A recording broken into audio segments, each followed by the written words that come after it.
Morning students. આજે આપણે ગ્વાલા અસાઇનમેન્ટ 2021ના પેપર નંબર 2ના સેક્શન બી વિશે વાત કરી રહ્યા છે. તો તમે જોઈ શકો છો અહીંયા પ્રશ્નમાં આપેલું છે, read the stanza and answer the question. મતલબ સ્ટેન્ઝા એટલે અહીંયા પંક્તિ. નીચે આપેલી પંક્તિઓ વાંચો અને એની નીચે જે પ્રશ્નના જવાબ આ 3 આપેલા છે, જેના ગુણ 3 છે, એ 3 પંક્તિઓમાંથી પ્રશ્નના જવાબ શોધવાના રહેશે. તો બાળકો, અહીંયા તમને પંક્તિ પણ સમજાઈ રહી છું, તમે જોઈ શકો છો ધ્યાનથી. My darling daughter in her ecstasy is busy drawing strange picture. મતલબ મારી વાલી દીકરી એ પોતે આત્માનંદ લઈ રહી છે અને તે કાર્યરત છે ચિત્ર વિચિત્ર ચિત્રો દોરવામાં. But when the school master give her homework. મતલબ જ્યારે સ્કૂલના શિક્ષક તેને ગૃહ કાર્ય આપે છે, my darling doll break up the tip of the pencil in anger. તો મારી વાલી દીકરી આ પેન્સિલની છે એ અણી ગુસ્સામાં તોડી નાખે છે. And the candle of the pencil is extinguished. મતલબ મીણબત્તી રૂપિયા પેન્સિલ ઓલવાઈ જાય છે. બાળકો, અહીંયા ઓલવાઈ જવું પેન્સિલનું મતલબ એની અણી તૂટી જવું.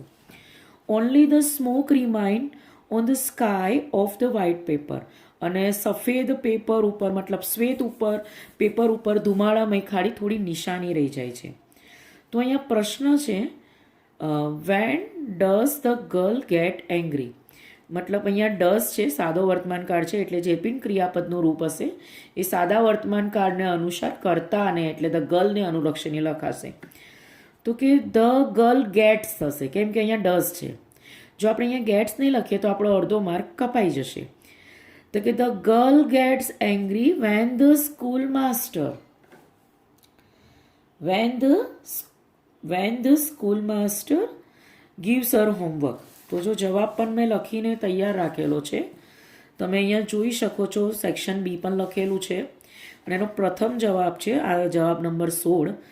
The girl gets angry. જો બાળકો, અહીંયા ગેટ્સ લખેલું છે, angry when the school master gives her homework. મતલબ તેનીને ગૃહ કાર્ય આપે ત્યારે ગુસ્સે થાય છે. બાળકો, બીજો પ્રશ્ન છે, what does a girl do when she is angry. એ ગુસ્સામાં આવીને એ છોકરી શું કરે છે? તો કે break the tip of the pencil in anger. મતલબ ગુસ્સામાં પેન્સિલની અણી તોડી નાખે છે. અને અહીંયા પણ પ્રશ્નમાં ડઝ છે, એટલે જવાબ લખતી ઘડે કર્તાની બાજુમાં વર્તમાન કાળનું જ રૂપ રહેવું જોઈશે.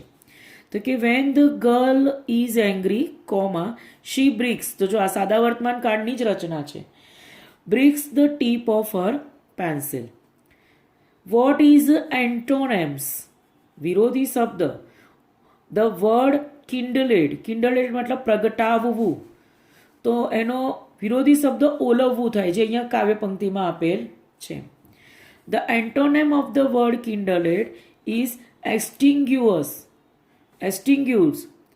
હવે બાળકો, તમને આ સેક્શનમાં ફકરા આપેલા છે, જોઈ શકો છો. આ ફકરો આપ્યો છે તો જે તમારા બ્લેકબોર્ડમાંથી આપેલો છે, અને આ ફકરાની નીચે 5 માર્કના પ્રશ્નના જવાબ આપેલા છે, જે આ ફકરામાંથી જોઈને લખવાના છે. તો હું તમને સમજાઈ રહી છું. Know your limit. તમારી મર્યાદાને ઓળખો. If your problem is serious. જો તમારી સમસ્યા ખરેખર ગંભીર છે, and you can not solve it and change it. જો તમે એને હલ પણ કરી શકતા નથી અને બદલી પણ કરી શકતા નથી, લીવ ઇટ અસાઇડ. થોડા સમય માટે એને એક સાઈડ મૂકી દો. Don't fight the situation. પરિસ્થિતિ સામે ત્યારે લડશો નહીં. Learn to accept what it is. શીખો કે આ પરિસ્થિતિ શું છે.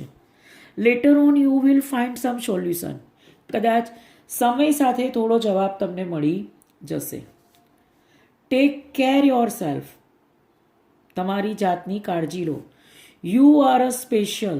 તમે ખાસ છો. Get enough rest and eat well. સમયસર પૂરતો આરામ કરો અને સારું ભોજન કરો. If you don't it properly. જો તમે નિયમ અનુસાર ને સમયસર ભોજન નહીં લો, મતલબ ખોરાક નહીં લો, you will have less ability to solve your problem. તો તમારી ક્ષમતા, એબિલિટી એટલે ક્ષમતા, જે સમસ્યા ના જવાબ શોધવા માટેની છે, સમસ્યા હલ કરવા માટેની છે, ઘટી જશે. If stress doesn't allow you to slip, મતલબ જે તમારી સમસ્યાઓ છે, જે તમારો તણાવ છે એ તમને સૂવા નથી દેતો, તો you should meet your doctor. તો તમારે એને ડૉક્ટરને સાથે મળવા જવું પડશે. Give a time for fun. Give a time for fun મતલબ તમે આનંદ માટે પણ સમય કાઢો. Adjust time for both work and enjoyment, મતલબ તમે કામ પણ કરો અને આનંદ પણ લો, મોજ પણ કરો એમ. ઇફ યોર વેલબિંગ, જો તમે તમારા સારા માટે છે, play is an important as work, તો રમવું પણ એટલું જ જરૂરી છે જેટલું કામ કરવું જરૂરી છે. Take a break from your daily activity, તમારી જો નિયમિત જે ક્રિયાઓ છે એના માટે થોડાક સમય તમે આરામ કરી લો. Have a fun and enjoyment, fun એટલે મજા કરો અને એન્જોયમેન્ટ એટલે આનંદ લો. તો કે vote should you do if you can solve your problem. બાળકો અહીંયા તમને યુ કીધું છે અને યોર પ્રોબ્લેમ કીધું છે.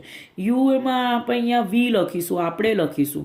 જો આપણે સમસ્યા હલ નથી કરી શકતા તો આપણે શું કરવાનું છે, એને શું કરવાનું છે, તો અહીંયા આપ્યું છે you can not solve or change it, leave it aside. એને એક બાજુ તમારે શું કરવાની છે, મૂકી દેવાની છે. તો અહીંયા આપણે યુની જગ્યાએ આપણે લખવાનું છે, યુ એટલે તમે, તમે એટલે અહીંયા આગળ આપણે થઈ જશે.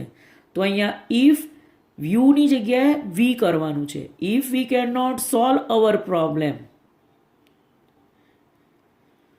તો we should leave it aside, આપણે એને એક બાજુ મૂકી દઈશું. જો લખીને જવાબ છે અહીંયા if we can not solve our problem, જો આપણે આપણી સમસ્યા હલ નથી કરતા, we should leave aside, મતલબ આપણે એને એક જગ્યાએ ખૂણામાં મૂકી દેવાની રહેશે. What will happen if you don't it properly, જો તમે નિયમિત નહીં ખાઓ તો શું થશે, તો અહીંયા આપેલું છે you will have less ability to solve your problem, મતલબ તમારી જે કામ અને સમસ્યા હલ કરવાની જે તમારી ક્ષમતા છે ઘટી જશે. તો અહીંયા એનો જવાબ પણ લખીને રેડી છે. તો તમે જોઈ શકો છો કે ઇફ વી ડોન્ટ, મતલબ અહીંયા do not it properly, comma we will have less ability to solve our problem, મતલબ આપણી સમસ્યાઓ ની હલ કરવાની આપણી ક્ષમતા ઘટી જાય છે. હવે પ્રશ્ન છે when should you meet the doctor, તમારે ડૉક્ટરને ક્યારે મળવું જોઈએ, તો અહીંયા કહે છે if stress doesn't allow you to sleep you should meet a doctor, your doctor, મતલબ તમારી સમસ્યા, તમારો તણાવ તમને સોવા નથી દેતો તો તમે ડૉક્ટરને મળવા જઈ શકો છો. તો આપણે એનો જવાબ લખીશું ઇફ સ્ટ્રેસ ડઝન્ટ અલાવ અસ એટલે અહીંયા આપણને, if stress doesn't allow us to sleep, મતલબ સુવા દેતો નથી, we should meet the doctor, આપણે ડૉક્ટરને મળવું જોઈશે. બાળકો હવેનો પ્રશ્ન આગળ આવે છે for what should you adjust your time, તમે તમારો સમય કેવી રીતે એડજસ્ટ કરશો. તો આપણે લખ્યું છે કે adjust the time for both work and enjoyment, અહીંયા આપણે કામ પણ કરવાનું છે અને આનંદ પણ લેવાનો છે. તો કે વી શુડ, જોઈ લો જવાબ મેં અહીંયા લખેલો છે, we should adjust hour time for both work and enjoyment, આપણે કામ પણ કરવાનું છે અને આનંદ પણ લેવાનો છે. હવે આપણો લાસ્ટ પ્રશ્ન છે આ ફકરામાં, what is important for your wellbeing, તમારા સારા માટે, વેલબિંગ માટે શું છે ઇમ્પોર્ટન્ટ, તો અહીંયા આપ્યું છે four your wellbeing plays N important as work, મતલબ જેટલું રમવું જરૂરી છે એટલું કામ કરવું પણ જરૂરી છે. મતલબ બોથ પ્લે એન્ડ વર્ક, મતલબ કામ અને રમવું. ઇઝ ઇમ્પોર્ટન્ટ ફોર યોર નહીં, હવે આપણે યોરની જગ્યાએ લખી કાઢીશું અવર, તો જો એનો પણ જવાબ તૈયાર છે. બોથ ઓફ મતલબ બોથ ઓફ પ્લે, મતલબ both play and work, both play and work are equally important for our well being. તો બાળકો અહીંયા પણ આ તમારા 5 માર્કના જે પ્રશ્નના જવાબ હતા એ પતી ગયા છે. ત્યાર પછી એક કોઠો આપેલો છે, મતલબ અહીંયા ડેટા આપેલા છે, આના ડેટામાંથી શોધીને જવાબ લખવાના પણ 5 માર્ક છે. તમે આ કોઠામાં જોઈ શકો છો, પહેલાં ઇન્વેન્શન આપેલું છે, બીજામાં ઇન્વેન્ટર, ઇન્વેન્શન એટલે શું શોધાયું છે, ઇન્વેન્ટર એટલે કોણે શોધ્યું છે, યર એટલે કયા વર્ષમાં શોધાયું છે, અને કન્ટ્રી એટલે કયા દેશમાં શોધાયું છે. જેમ કે અહીંયા એરોપ્લેન છે, ઓર્વિલી અને વિબ્યોર રાઇટ બ્રધર્સે શોધ્યું હતું 1903માં યુએસએમાં. બાઇસિકલ છે, કે મેકમિલિયન 1839માં યુકેમાં શોધાઈ છે. મોટરસાઇકલ છે, જી ડેમલેર 1885માં જર્મનીમાં શોધાઈ છે. સિંગ મશીન એ બી થિમિનિયર 1829માં ફ્રાન્સમાં શોધાઈ છે. ટેલિફોન એલેક્ઝાન્ડર ગ્રેહામ બેલ 1876 યુકેમાં શોધાઈ છે. When was the telephone invented. When એટલે બાળકો અહીંયા તમને ચોખ્ખું જ કીધું છે કે સમય મતલબ અહીંયા વર્ષ. ટેલિફોન ક્યારે શોધાયો હતો, તો કે ઇન 1876. તો એનો જવાબ પણ ખબર પડી ગઈ. અહીંયા તમારે ડાયરેક્ટ એનો વર્ષ જ લખવાનું છે. તો કે the telephone was invented in 1876. અહીંયા આપણે કોઈનું નામ નથી લખવાનું, ખાલી વર્ષ લખવાનું છે. તો તમે જોઈ શકો છો જવાબ the telephone was invented in 1876 આપેલું છે. પછીનો પ્રશ્ન છે હુ ઇન્વેન્ટેડ ધ એરોપ્લેન. હુ એટલે કરતા, કોણે શોધ્યું. ડાયરેક્ટ તમારે નામ લખવાનું છે અને ઇન્વેન્ટેડ ધ એરોપ્લેન. તો એ બી નામ અહીંયાથી જોઈને લખવાનું છે, એટલે સ્પેલિંગમાં ભૂલ થવી જોઈએ નહીં. તો મેં લખ્યું છે Orville and Wilbur Wrights invented the aeroplane. આ લોકોએ એરોપ્લેન શોધેલું હતું. હવે પ્રશ્ન છે in which country was swing machine invented. Swing machine કયા દેશમાં શોધાયું હતું, મતલબ કન્ટ્રી. તો અહીંયા જવું પડશે આપણે. અહીંયા સ્વિંગ મશીનની લાઈનમાં ફ્રાન્સમાં શોધાયું છે. તો the swing machine was invented in France. તો તમે જોઈ શકો છો. તો લખીને જવાબ તૈયાર છે. The swing machine was invented in France. હવે આગળનો પ્રશ્ન આપણો છે what was invented in UK. યુકેમાં કઈ વસ્તુની શોધ થઈ. તો તમે જોઈ શકો છો એક યુકેના અહીંયા છે અને એક યુકે અહીંયા છે. તો અહીંયા છે એની સામે છે બાઇસિકલ અને અહીંયા છે એની સામે છે ટેલિફોન. મતલબ bicycle and telephone were invented in UK. તો એ પણ જવાબ તૈયાર છે કે bicycle and telephone were invented in the UK. યુકેમાં શોધાયેલ હતું. What was invented by G Daimler. G ડેમલરે શું શોધ્યું હતું. શું શોધ્યું હતું મતલબ ઇન્વેન્શન શું કર્યું હતું. તો ત્યાં જોઈ શકો છો શું છે સામે મોટરસાઇકલ. બરાબર.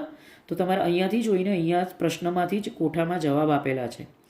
તો શું શોધ્યું હતું મોટરસાઇકલ. તો આપણે એનો જવાબ પણ લખેલો છે ડી ગેમલર ઇન્વેન્ટેડ મોટર સાયકલ. બાળકો અહીંયા હવે ત્યાર પછી એક ફકરો આપેલો છે બાળકો ઇન્ટરવ્યૂનું. એમાં રાજેશ ઇન્ટરવ્યૂ આપવા જઈ રહ્યો છે એક દુકાનમાં અને દુકાનદાર ઇન્ટરવ્યુઅર તરીકે એને શું પૂછી રહ્યો છે અને રાજેશે એનો શું જવાબ આપ્યો અહીંયા ફકરામાં આપેલો છે. અને એના 4 માર્ક છે અને 4 પ્રશ્નના જવાબ તમારે લખવાના રહેશે. તો હું સમજાઈ રહી છું. ઇન્ટરવ્યુઅર એ પૂછે છે so you have applied for a position of a shop assistant right. તો તમે આ એપ્લિકેશન આપી છે દુકાનમાં મદદનીશ તરીકે, સાચી વાત. રાજેશ કહે છે યસ આઈ હેવ. હા સાચી વાત સાહેબ. ઇન્ટરવ્યુ કહે છે can you tell me vote made you reply to our advertisement. તમે મને કહેશો કે તમે અમારી જે આ જાહેરાત હતો એનો આ જવાબ શા માટે આપ્યો છે. તો રાજેશ કહે well I was looking for a part time job. Part time job મતલબ થોડા સમય માટે હું કામ શોધી રહ્યો હતો, થોડાક કલાકોના દિવસમાં થોડાક કલાક મને કામ કરવું હતું to help me pay my college fee, જેથી કરીને હું મારી કોલેજની ફી ભરી શકું. ઇન્ટરવ્યુઅર કહે છે do you know exactly what you would be doing as a shop assistant. શું તમે જાણો છો કે શોપમાં તમે મદદ કરતા તરીકે શું કામ કરી શકો છો. રાજેશ જવાબ આપે છે well I think I would be helping customers and billing. હા મને લાગે છે કે હું વિચારું તે પ્રમાણે કે મારે ગ્રાહકોને મદદ કરવી જોઈએ અને તેમના બિલ બનાવવા જોઈએ. ઇન્ટરવ્યુ રાઈટ, સાચી વાત. You would also be responsible for keeping the front of the store tidy. તો એના સિવાય તમારી એ જવાબદારી રહેશે કે તમે આ દુકાનને એકદમ ચોખ્ખી પણ રાખશો. Rajesh okay sir. હા સાહેબ. Interview, have you any previous work experience? શું તમે કોઈ જગ્યાએ કામ કરેલું છે? રાજેશ કહેશે યસ, હા, I work part time at a mall last summer. તો ગયા ઉનાળામાં મેં એક મોલમાં એટલે જ્યાં ઘણી બધી દુકાનો એકસાથે હોય એવા એક મોલમાં મેં કામ કરેલું છે. For which post the Rajesh applied? મતલબ રાજેશે કઈ પોસ્ટમાં એપ્લાઇડ મતલબ અહીંયા નોકરી માટે અરજી આપેલ છે. તો તમે જોઈ શકો છો પહેલા લીટીમાં જવાબ છે પોઝિશન ઓફ શોપ આસિસ્ટન્ટ, મતલબ દુકાનના મદદનીશ કરતા તરીકે એને એપ્લિકેશન આપેલી હતી, મતલબ અરજી આપેલી હતી. તો એનો જવાબ તમે જોઈ શકો છો. તો કે મેં એટલે અહીંયા લખીને તમારા માટે તૈયાર કર્યો છે. Rajesh has applied for the position of the shop assistant. એને શોપ આસિસ્ટન્ટની પોઝિશનમાં એને એપ્લાઇડ કરી હતી. Why was Rajesh looking for a part time job? એને દિવસમાં થોડાક કલાકો માટે કેમ જોઈતી હતી? તો એને હતું કે પાર્ટ ટાઈમ જોબ કરશે અને to help me pay my college fee, મતલબ તેની ફી ભરશે. તે એટલે હી, બરાબર. તો હવે એને આપણે લખીશું Rajesh was looking for a part time job to help him. જોઈ લો અહીંયા રાજેશ માટે આપણે હેલ્પ હિમ લખ્યું છે. Help him pay his college fee, તેની ફીસ. એટલે અહીંયા જો તમે જોઈ શકો છો મી અને માયની જગ્યાએ હિમ અને હિઝનો ઉલ્લેખ કરેલો છે. હવે પ્રશ્ન આવે છે કે વોટ વુડ હિઝ ડ્યુટી અહીંયા જોઈ શકો છો what would his duty as a shop assistant, મતલબ શોપના આસિસ્ટન્ટ મદદનીશ તરીકે તેને શું જવાબદારી કરવાની રહેશે? તો તમે જોઈ શકો છો અહીંયા આપેલું છે કે એને હેલ્પિંગમાં કસ્ટમરને હેલ્પિંગ કરવાની રહેશે, એને બિલિંગ બનાવવું રહેશે અને keeping in front of store tidy, અને દુકાન ચોખ્ખી પણ રાખવાની રહેશે. તો મેં જવાબ લખીને રાખ્યું છે. તો his duty would be helping customer, એ કસ્ટમર્સને મદદ કરશે. And billing, besides this he would be also responsible for keeping the front of store tidy, મતલબ દુકાન ચોખ્ખી રાખવાની પણ એનું જ કામ રહેશે. ફરી જવાબ તમને સમજાવી દઉં. His duty would be helping customer, મતલબ ગ્રાહકને મદદ કરવાનું. એન્ડ બિલિંગ, અને બિલ બનાવવાના. બિસાઇડ ધીસ, મતલબ આ ઉપરાંત. હી વુડ ઓલ્સો રિસ્પોન્સિબલ, મતલબ એની જવાબદારી રહેશે for keeping front of the store tidy, મતલબ દુકાન ચોખ્ખી રાખવાનું કામ પણ એનું રહેશે.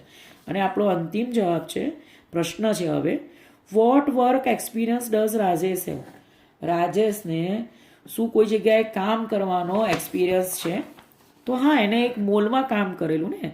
આઈ work a part time for a mall last summer. તો આપણે અહીંયા લખીશું જવાબ, Rajesh has worked part time at the mall is his work experience. આ એનો કામ કરવાનો અનુભવ છે. તો બાળકો તમે જાણી શકો છો અહીંયા તમારો સેક્શન બી પણ પૂરો થઈ ગયો, અને તમારા માટે સેક્શન સીનો વિડીયો પણ હું ટૂંક સમયમાં લાવી રહી છું. જો તમને મારો વિડીયો ગમ્યો હોય તો તમે લાઈક કરો, મારી ચેનલને સબસ્ક્રાઈબ કરો.